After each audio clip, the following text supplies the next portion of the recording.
teman-teman, kita masih lanjut di biografi PSBF ya. Ini part yang ketiga teman-teman. Karena kalau disatukan ya, konten biografi ini terlalu panjang ya, terlalu panjang. Makanya ada part 1, part 2, part 3 dan mungkin part seterusnya ya. Kali ini kita lanjut dengan cara PSBF berkembang ya, dari peternak yang tadinya peternak kecil dengan bermodalkan ayam-ayam lokal ya, sampai bisa menjadi peternak berkembang sampai saat ini dengan materi-materi yang berkualitas dan sudah bisa mengimbangi terah-terah atau ayam-ayam dari peternak-peternak yang lebih besar.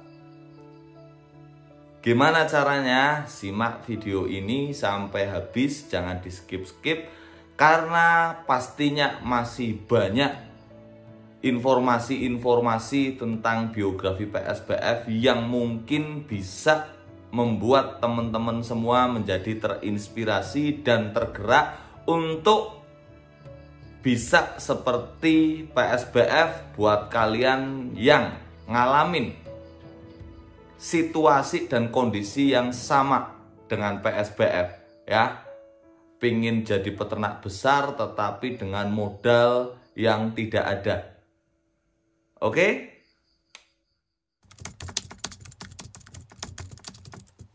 Bertolak dari titik terendah, dari peternak kecil menjadi peternak berkembang, itu tidaklah proses yang mudah teman-teman ya, tidaklah proses yang mudah, perlu proses yang panjang dan pengorbanan yang luar biasa sekali ya. Tetapi teman-teman, yang menjadi poin di sini adalah cara PSBF berkembang dari peternak yang tadinya kecil menjadi peternak berkembang ya, tanpa modal sama sekali. Ya, poin yang paling penting di sini. Bisa berkembang tapi dengan tanpa modal finansial sama sekali. Gimana caranya? Berbekal dengan mentalitas yang kuat dan konsisten. Ya. Modal saya dulu mentalitas yang kuat dan konsisten. Jadi perlu modal yang sangat kuat, perlu mental yang sangat kuat teman-teman untuk berproses ya. Kita harus berani mengambil resiko ya. Kalau kita pengen sukses ya, di semua jalan pasti ada resikonya. Kita harus berani ngambil resiko tersebut ya. Kalau kita pengen melangkah maju dan berkembang, kepercayaan diri harus terbangun. Kita walaupun asalnya dari peternak kecil itu nggak boleh minder teman-teman, nggak boleh minder. Sama seperti PSBF dulu ya, saya dulu nggak ada mindernya sama sekali. Bersaing dengan peternak-peternak yang udah besar, peternak-peternak yang udah populer ya. Cara memasarkan ayam PSBF dulu ada di Facebook ya. Pertama kali tuh ngejual ayam itu pola pemasarannya, cara pemasarannya di Facebook. Nah, di Facebook itu udah banyak sekali peternak-peternak besar, peternak-peternak yang udah populer, yang tentu saja materi dan kualitas ayamnya itu jauh di atas PSBF ya. Tapi saya nggak pernah minder teman-teman, nggak pernah minder. Wis, wani bersaing, ayo. Yang penting dengan tata cara yang baik, dengan tata cara yang benar ya. Cara kita bersaing bukan melalui jalur yang kotor ya. Kita harus tetap berpegang teguh ya, berpegang teguh dengan jalur yang benar agar supaya nanti berkah dan jalan kedepannya itu tidak terhambat ya. Bisa aja kita bilang ya pakai jalur mungkin tipu menipu ya, ngomongin ayam ini udah menang segini, udah ditawar segini segala macam. Bisa aja seperti itu. Tapi jalan-jalan semacam itu menurut saya bukan jalan yang baik untuk kedepannya. Ya, memang mungkin akan cepat kita menuai hasil, akan cepat kita memetik hasil, tapi nanti mengganggu perjalanan kita menuju ke atas, menuju kesuksesan, sangat mengganggu. Jadi edukasi saya buat teman-teman, kita harus tetap percaya diri, ya, harus berani bersaing dengan mentalitas yang kuat, tetapi dengan cara yang benar, dengan jalur yang benar, ya.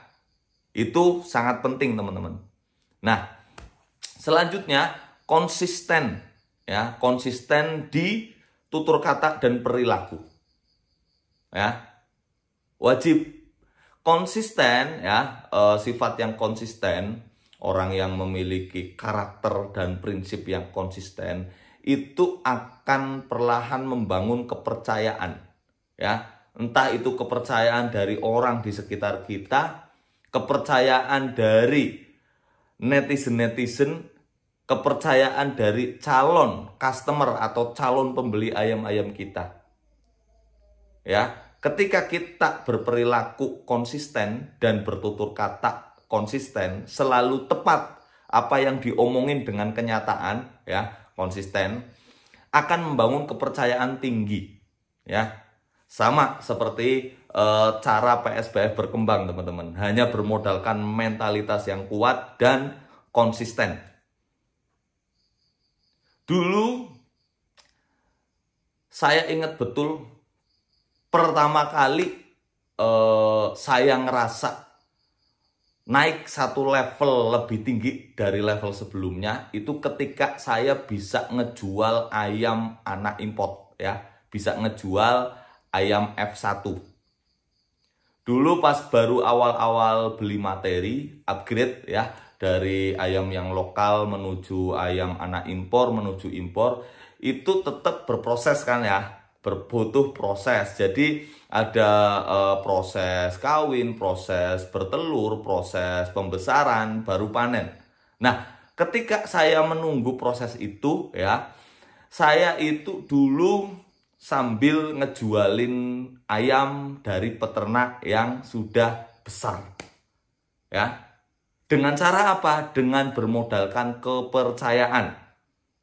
Jadi modal tekad yang kuat, ya, mentalitas yang kuat dan konsisten melahirkan kepercayaan tinggi bagi orang di sekitar saya dulu. Alhasil ada orang baik, ya, mau ngajarin saya ngejual ayam-ayam anak import, ya, dengan cara saya dikasih ayam dulu. Bayarnya nanti belakangan kalau ayamnya udah laku, ya. Ngutang lah, bisa dibilang ngutang, ya. Jadi saya ngutang ayam 2 ekor, teman-teman, ya. Harganya waktu itu per ekornya 1.250.000. Ya, itu katanya harga grosir, harga untuk penjual, ya. Jadi ngutang 2 ekor, ya. Totalnya 2,5 juta. Saya rawat tuh, ya. Saya berani ambil resiko. Nanti kalau mati gimana? Nanti kalau kena aratan gimana? Udah, itu dipikir belakangan. Yang penting saya melakoni ngelakoni hal ini itu dengan sungguh-sungguh, ya, dengan ilmu-ilmu yang sudah ada, dengan sungguh-sungguh. Yakin dengan diri sendiri, percaya diri, ya. Udah wis wani, tak ambil 2 nih, ya. Itu tak rawat sampai 2 bulan, teman-teman, ya, baru laku 1 ekor. Saya masih ingat betul, ya, karena itu momen yang menurut saya paling nggak bisa dilupain, ya. Pertama kali saya bisa ngejual ayam mahal tuh, ya, 2,5 juta tuh, laku 1 ekor 2,5 juta. Jadi 2,5 juta itu, ya, hasil ngejual ayam 1 ekor tidak saya nikmatin sepeser pun, teman-teman. Sepeser pun tidak saya nikmatin, ya. Ini modal untuk berjuang lagi, ya. Jadi uang 2,5 juta tak buat bayar tuh ayam yang 2 ekor. Masih sisa 1 ekor ayam, tapi saya udah nggak ada tanggungan, ya, udah nggak ada utang, masih punya 1 ekor ayam. Tapi saya tidak berdiam diri di situ, teman-teman. Ya, ini keuntungan saya 1 ekor, tapi saya tidak berdiam diri di situ. Ngutang lagi 2 ekor, ya, 2,5 juta lagi. Tak ambil, tak rawat lagi, jual 1, bayar lagi. Terus ambil lagi 2 ekor, ya, laku 1, bayar lagi. Jadi nggak nikmatin uang dari hasil penjualan ayam tersebut sepeser pun. Nggak menikmatin, ya. Jadi ini tahap saya berjuang. Jadi saya nggak boleh untuk bersenang-senang dulu dengan uang hasil kerja keras, ya. Jadi uang yang ada untuk modal lagi, uang yang ada untuk modal lagi, gitu prinsip saya, ya. Sampai terkumpul 40 ekor ayam, ya. Jadi laku bayar ambil lagi, laku 1 bayar ambil lagi, sampai berulang-ulang dan terkumpul di kandang itu ada sampai 40 ekor, ya. 40 ekor ayam anak import. Tuh, bayangin. Itu dengan proses yang cukup lama, ya, ada 6 bulanan ada tuh, ya, ada 6 bulanan. Tapi setelah mendapatkan seperti itu, ya, sudah berproses seperti itu, saya langsung ngerasa 1 tingkat naik level dari level sebelumnya. Sehingga dari 40 ekor yang ada di kandang itu, 1 persatu tak jualin untuk upgrade materi ayam, ya, dan untuk upgrade kandang ayamnya, ya, untuk upgrade materi ayam dan upgrade kandangnya. Wah, sungguh luar biasa, ya, pengorbanan yang keras, pengorbanan yang panjang berbuahkan hasil luar biasa, ya. Nah, di situ awal mula PSBF mulai berkembang, teman-teman, ya. Bisa dibilang naik 1 level dari level sebelumnya. Begitu cara PSBF berkembang. Jadi poin yang penting di sini, ya, yang bisa mungkin teman-teman petik, kita harus punya kepercayaan diri yang tinggi, mentalitas yang kuat, ya, dan harus konsisten dari tutur kata dan perilaku agar supaya bisa menghasilkan kepercayaan yang tinggi di orang-orang sekitar kita. Seperti itu, ya, itu akan mempermudah jalan kita menuju kesuksesan, teman-teman, ya, akan mempermudah jalan kita menuju kesuksesan.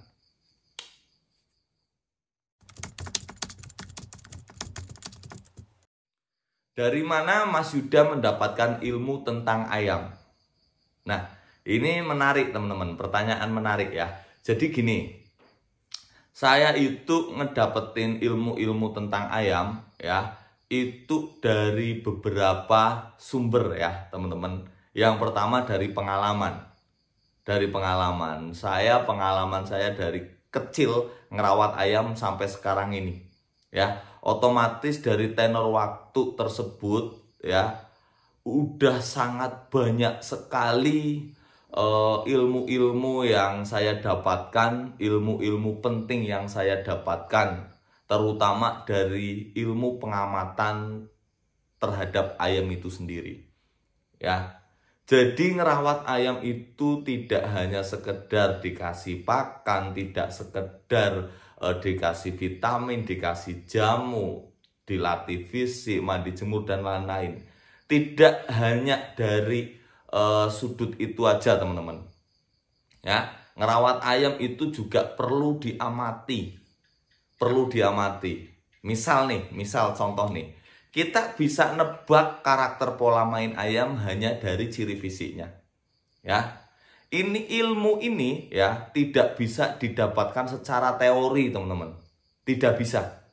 Ini ilmu feeling dan hati, ya, ilmu feeling dan hati. Jadi nggak bisa didapatkan dari teori, nggak bisa diteorikan. Kalau ilmu pengamatan itu ilmu yang kita dapatkan dari pengalaman, ya, tidak bisa diteorikan, susah, ya. Walaupun bisa, itu hanya sebagian kecil, Karena ini ilmu feeling dan hati ya. Jadi pikiran dan rasa itu kalau diungkapkan dengan kata-kata itu tidak akan bisa dilakukan sepenuhnya, hanya sebagian kecil saja ya. Ilmu pengamatan tentang ciri-ciri ayam yang mau sakit, ciri-ciri ayam yang sehat, dan lain-lain. Intinya ilmu-ilmu pengamatan. Ini yang saya dapatkan dari pengalaman ya. Ini ilmu yang paling penting. Sebagai peternak ayam ya, ilmu pengamatan itu ilmu yang menurut saya paling penting. Ya, ini ilmu pengamatan. Nah, itu berdasarkan pengalaman ya. Yang kedua teman-teman, berdasarkan sumber dari orang-orang yang sudah senior. Jadi saya teman-teman ya, saya itu karakter orangnya selalu menggali ya, selalu menggali. Apa yang pengen saya tahu itu selalu tak gali. Terutama terhadap para senior-senior ya, peternak-peternak besar, botoh-botoh lawas, botoh-botoh tua. Itu kalau ketemu saya itu pasti nggak luput dengan pertanyaan-pertanyaan seputar ayam. Karena karakter saya ini orangnya selalu pengen tahu, selalu menggali ilmu dari orang-orang yang lebih tahu, lebih paham, lebih senior dari saya. Ya, jadi ada pun cara-cara tersendiri ya. Saya ngamatin orangnya dulu, karakter orangnya gimana. Kalau belum terlalu kenal, ada trik-trik tersendiri. Contoh nih, pengorbanan ya. Saya pengen ngegali ilmu sama orang yang dulu belum saya kenal. Kalau sekarang udah alhamdulillah udah sangat akrab ya. Misal dengan Coach Ihak Purwokerto. Dia importir lama ya. Penghobi yang cukup disegani ya. Banyak orang-orang yang tahu di seantero Pulau Jawa, banyak yang tahu yang namanya Coach Ihak ini. Saya dulu ngefans sekali ya. Jadi sering denger omongan orang ya, Coach Ihak katanya ayamnya bagus, peternak besar, importir besar gitu ya. Saya iseng nih, pengen tahu kayak gimana sih orangnya Coach Ihak. Jadi saya punya trik untuk beli obat dan jamu dulu. Beliau sebagai importir juga dia jual kebutuhan untuk rawatan ayam ya. Obat-obatan import, vitamin import, jamu import. Jadi saya punya akal sendiri. Saya pura-pura beli jamu import ya, vitamin import ke Coach Ihak. Sambil saya berkenalan dan sedikit membaca karakter beliau. Ya, udah nih, oh kenal, ternyata orangnya enakan, gampang diajak ngobrol gitu ya. Nah, perlu sekali nih orang seperti ini tak gali ilmunya. Sangat perlu. Gimana caranya menggali ilmu dari orang tersebut? Muncul akal lagi di sini ya. Karena lumayan kreatif ya, muncul akal lagi. Beli ayam ke Coach Ihak ya.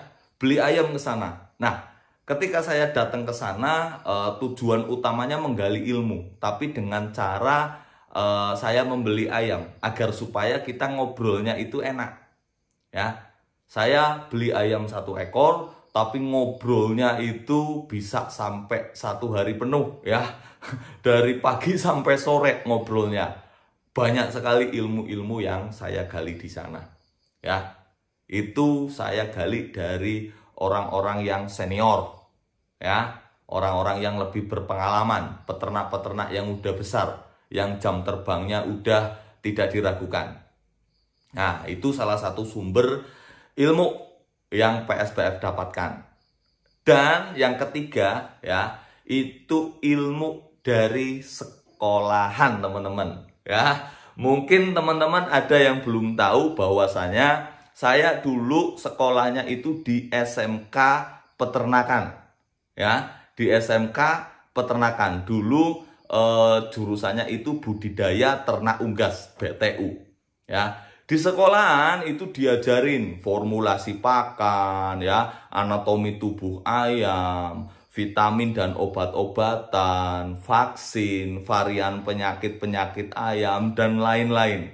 Ya, memang belajarnya dulu di ayam broiler ya. Ayam sayur tuh, ayam potong yang biasa kita dan teman-teman makan ya.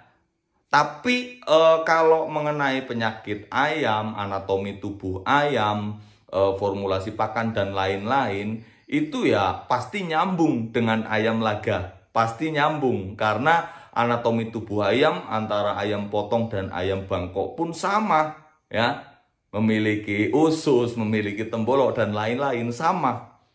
Jadi alhamdulillah ya, alhamdulillah itu tidak dengan disengaja ya. Saya sekolah di peternakan itu tidak disengaja karena bukan karena saya hobi ayam terus saya sekolah di peternakan, itu nggak disengaja dulu ya. Tapi alhamdulillah jadi bermanfaat sekarang ini ya. Makanya saya itu bisa ngejelasin anatomi tubuh ayam, bisa ngejelasin penyakit seekor ayam yang dari gejala kotoran dan lain-lain. Contohnya bera hijau. Bera hijau itu nama penyakitnya kolera. Kolera itu sebabnya dari apa? Ya, kolera itu disebabkan karena bakteri. Bakteri apa? Salmonellosis, ya. Salmonella, bakteri salmonella. Nah, jarang sekali ada peternak-peternak yang bisa mendalam sampai ke situ kan, ya. Teman-teman pasti yang udah biasa ngeliatin konten-konten dari peternak lain, pasti tetap ada pembeda ya. Dari konten kreator lain dengan PSBF pasti ada pembeda dari segi penyampaian dan materinya pasti berbeda ya. Itu karena saya dulu pernah bersekolah di SMK Peternakan dan alhamdulillah menjadi siswa yang cukup berprestasi dulu ya. Dari semester awal sampai semester akhir itu selalu di peringkat 1 dulu ya, selalu di peringkat 1. Alhamdulillah. Mungkin karena saya udah basicnya hobi ayam dan sekolahnya di jurusan unggas, budidaya ternak unggas ya, terutama di ayam, jadi nyambung tuh ya, nyambung. Padahal nggak disengaja loh. Dulu kenapa saya bisa sekolah di SMK Peternakan itu hanya serta-merta karena pingin nggak merepotkan orang tua ya. Dulu saya ini berasal dari orang yang kurang mampu ya teman-teman. Jadi di tahun 2008 dulu saya masih ada adik, terus orang tua masih ada sehat. Orang tuanya itu masih hanya berkecukupan ya. Motornya cuma punya 1 dulu, punya 1, dan itu juga dipakai untuk ibu belanja ke pasar. Jadi sehari-harinya itu ibu belanja ke pasar besar, pasar induk Purbalingga, nanti dijualnya ke pasar-pasar kecil ya. Dan itu sangat membutuhkan kendaraan, dan kebetulan kendaraannya cuma 1. Sehingga kalau saya bersekolah pakai motor, nanti ibu nggak bisa jualan.